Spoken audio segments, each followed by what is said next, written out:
नमस्कार दोस्तों, जय हिंद। कैसे हैं आप सभी? उम्मीद है सभी अच्छे होंगे। स्वागत है आप लोगों का आज की हमारी इस क्लास में। आज की जो हमारी क्लास है वो रहने वाली है मॉडर्न हिस्ट्री की, और वो रहेगी बाल गंगाधर तिलक से संबंधित।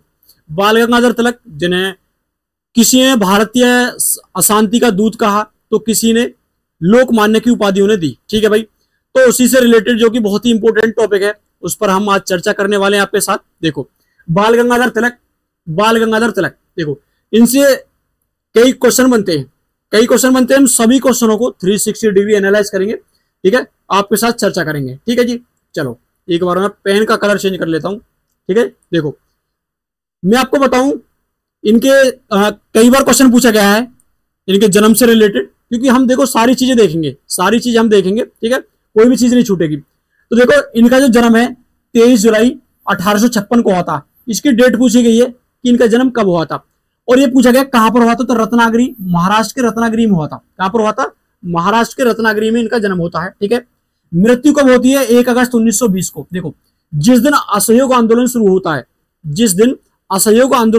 है, उस दिन इनकी मृत्यु होती है। ध्यान रखना, इस चीज से आप अंदाजा लगा सकते हो या फिर ध्यान रख सकते हो कि जिस दिन असहयोग आंदोलन की शुरुआत होती है 1 अगस्त 1920 को, उसी दिन जो है बाल गंगाधर तिलक की मृत्यु होती है। और इसके देखो, असहयोग आंदोलन के लिए राशि खर्च करने के लिए इनके पास पैसा नहीं था, तो ये क्या है, एक बाल गंगाधर तिलक एक वो बना देते हैं, ट्रस्ट करके कह सकते हो, या फिर एक कोष बना देते हैं, उसमें करोड़ों रुपए इकट्ठा हो जाता है उस जमाने में। ठीक है, देखो 1 अगस्त 1920 को मुंबई में हुई थी। ठीक है, इनकी शिक्षा से संबंधित क्वेश्चन पूछा जाता है, तो ये क्या है, पुणे के डेक्कन कॉलेज से गणित और संस्कृत में स्नातक थे। उस समय के ग्रेजुएट थे किसमें गणित में और संस्कृत में। ठीक है, देखो इन्होंने क्या मुंबई विश्वविद्यालय से कानून की डिग्री ली थी 1879 में, मतलब ये लॉ करे हुए थे, लॉ किया हुआ था इन्होंने। ठीक है, देखो आगे हम देखेंगे जब वैलेंटाइन चरोल पर ये मुकदमा करने के लिए लंदन चले जाते हैं। ठीक है, क्योंकि उसने क्या है, जब ये जेल में थे तो भारतीय शांति का दूत ने कहा था। ठीक है, आगे देखेंगे इनकी उपाधियां देखेंगे। इन्हें देखो एक दी गई थी लोकमान्य की उपाधि। लोकमान्य की उपाधि क्यों दी गई थी? इन्होंने महाराष्ट्र में अंग्रेजों के खिलाफ एक आंदोलन चलाया था कि कर ना दें आंदोलन के कारण जो है इन्हें लोकमान्य की उपाधि दी गई थी। किसकी भाई? लोकमान्य की उपाधि दी गई थी। ठीक है जी, लोगों के द्वारा स्वीकृत नेता थे। ठीक है, चलो इन्हें जो है भारत, देखो उपाधि देख रहे हैं, लोकमान्य। एक उपाधि दी गई थी इन्हें, भारतीय शांति का दूत कहा गया था। क्या कहा गया था? भारतीय शांति का दूत कहा गया था। किसने कहा था? यानी भारतीय शांति का जनक कहा था।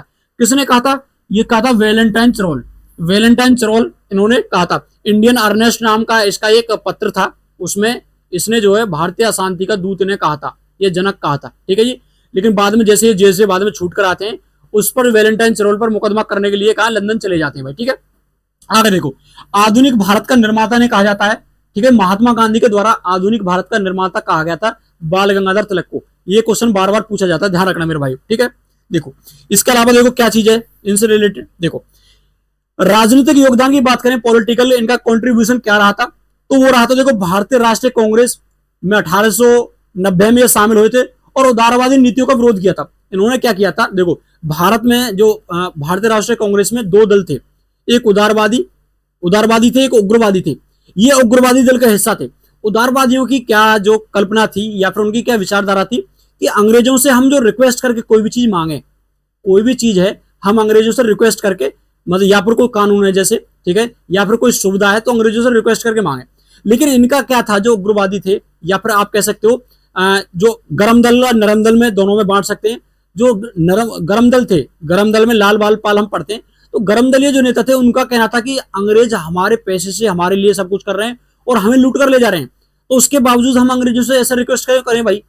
तो ये क्या था, इन्होंने क्या है, उदारवादी नीतियों का विरोध किया था। उदारवादी नीतियों का क्या विरोध किया था कि हम उदारवादी रूप से क्यों अंग्रेजों के सामने अपनी मांग रखें। ठीक है, इन्हें जो है लाल बाल पाल 3 मूर्ति क्वेश्चन पूछा जाता है कि जो भारत का उग्रवादी या फिर गरम दल जो था उसमें लाल बाल पाल आता है। देखो इनसे संबंधित तीनों पूछे जाते हैं कि लाल जो है उनका पूरा नाम क्या है, बाल जो है उनका पूरा नाम क्या है, और पाल जो है उनका पूरा नाम क्या है। देखो लाल से लाला लाजपत राय, बाल से विपिन चंद्र पॉल, और पाल से, हाँ जी, बाल से बाल गंगाधर तिलक, और पाल से विपिन चंद्र पॉल। ठीक है, लाल बाल पाल। ठीक है, ये तीनों क्या है, गरम दलीय नेता थे। ये गरम दलीय नेता थे।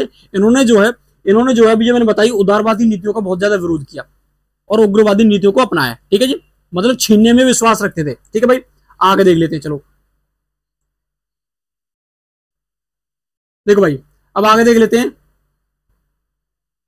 एक मिनट। हाँ जी, आगे आ जाता है, इनके बारे में देखेंगे।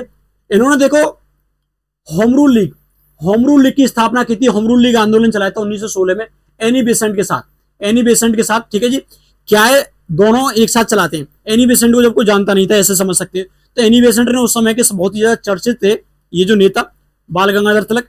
एनी बेसेंट ने क्या किया, इनके साथ आंदोलन शुरू किया, इनके साथ आंदोलन शुरू किया, और बाद में क्या है, अपनी जो होम रूल लीग है वो अलग बना देती है, अपनी होम रूल लीग अलग बना देते हैं। इसका उद्देश्य क्या था, स्वशासन प्राप्त करना, इसका उद्देश्य क्या था, स्वशासन प्राप्त करना। ठीक है जी। अच्छा, उसके अलावा देखो सामाजिक और सांस्कृतिक कार्य इनके बारे में देख लेते हैं, इनसे रिलेटेड कि कौन कौन से सामाजिक और सांस्कृतिक कार्य इन्होंने किए थे। देखो सबसे पहले शिक्षा संस्थान देख लेते हैं, डेक्कन एजुकेशन सोसाइटी है 1884 में, और फर्ग्यूसन कॉलेज है, उसकी स्थापना इनके द्वारा की गई थी, उसमें इनका सहयोग था। ठीक है जी। अच्छा, इसके अलावा समाचार पत्रों की बात करें तो एक था समाचार पत्र, एक था केसरी, केसरी जो कि मराठी भाषा में था, ध्यान रखना, एक था केसरी समाचार पत्र जो कि मराठी भाषा में था, और एक था मराठा जो कि अंग्रेजी भाषा में था। केसरी मराठी भाषा में और मराठा किसमें था, अंग्रेजी भाषा में था। इन्होंने प्रकाशन किया था। देखो ये जो अपने विचारधारा थे, जो ब्रिटिश विरोधी विचार थे, ब्रिटिश विरोधी विचार थे, वो इनमें प्रचार करते थे, इनमें जो है प्रचार प्रसार उनका करते थे, उसमें लेख लिखते थे, मतलब अपने विचारों को इसमें प्रस्तुत करते थे। यदि सार्वजनिक उत्सव की बात करें कि कौन कौन से सार्वजनिक उत्सव इन्होंने चलाए थे, तो कौन कौन से चलाए थे भाई, एक चलाया था गणपति उत्सव जो कि 1893 में, कहीं कहीं 94 में मिलता है, कहीं कहीं 1894 में भी ये मिलता है। ठीक है, और एक शिवाजी जयंती, ये शिवाजी उत्सव जो कि वर्तमान में भी महाराष्ट्र में प्रचलित है, वो 1895 में चलाया था। ठीक है जी, और इन्होंने राष्ट्रीय एकता और प्रतीक के रूप में शुरू किया था। ठीक है जी, गणपति उत्सव और जो शिवाजी उत्सव है उन्हें राष्ट्रीय एकता और राष्ट्रीय प्रतीक, राष्ट्रीय एकता के लिए मतलब इन्हें शुरू किया गया था। ठीक है जी, ताकि सभी एक साथ आए। ठीक है जी, इनकी प्रमुख पुस्तकों से भी क्वेश्चन पूछा जाता है, कौन कौन सी प्रमुख पुस्तकें थी अभी देखते हैं। देखो गीता रहस्य इनकी एक पुस्तक थी, 1915 में इन्होंने उसे प्रकाशित किया था। इसमें क्या है, गीता का व्याख्यान है, जेल में लिखी गई थी। गीता रहस्य क्वेश्चन पूछा जाता है, गीता रहस्य किसकी है, बाल गंगाधर तिलक की। एक है the Arctic home in the Vedas, the Arctic home in the Vedas 1903 में। इसमें आर्यों की उत्पत्ति का शोध किया गया है। इन्होंने बताया था कि उत्तरी ध्रुव से आए थे, जो आर्य आए थे वो उत्तरी ध्रुव से आए थे, इनके द्वारा बताया गया है। ये चीज हिस्ट्री में, जो प्राचीन हिस्ट्री से भी पूछ ली जाती है। ठीक है, वैदिक सभ्यता जब हम पढ़ते हैं। एक था द ओरायन, वैदिक युग के खगोलीय अध्ययन पर है, द ओरायन, ये वैदिक युग के खगोलीय अध्ययन पर है। दो तीन थी, गीता रहस्य है, the Arctic home in the Vedas, और एक द ओरायन। ठीक है जी, ये हमने इनकी पुस्तक देख ली, पत्रिका पहले देख ली मराठी, और जो केसरी थी, ठीक है, दोनों देख ली। ठीक है भाई, चलो कारावास और विवाह से संबंधित बात करें तो 1897 में पहला मामला आया, जिसमें प्लेग महामारी के दौरान जो है ब्रिटिश नीतियों की आलोचना करने पर इन 18 महीना की जेल होती है। इन्होंने क्या है, प्लेग अधिकारी जो था उस समय पर, उसकी आलोचना कर दी, और उससे क्या उग्र वहां पर क्या है, आंदोलन होने लगता है, तो इस वजह से इन्हें दोषी ठहराया गया और 18 महीने के लिए जेल में डाल दिया गया। ठीक है जी, देखो भाई उसके बाद देखो 1908 से लेकर 1914 तक मांडले जेल में रखा गया। आपको सुना होगा, मैंने पढ़ा है, जब सूरत विभाजन हुआ था, सूरत विभाजन 1907 में हुआ था, इसमें क्या है, गरम दल और नरम दल के बीच में क्या है, विचारधारा और जो इसके अध्यक्षता को लेकर ज्यादा विवाद फैल जाता है, तो उसमें क्या कुर्सी मारा, आपस में मारपिटाई हो जाती है। तो नरम दल के नेता क्या करते हैं ना, जेल में डलवा देते हैं, पुलिस को बुला लेते हैं, जेल में डलवा देते हैं।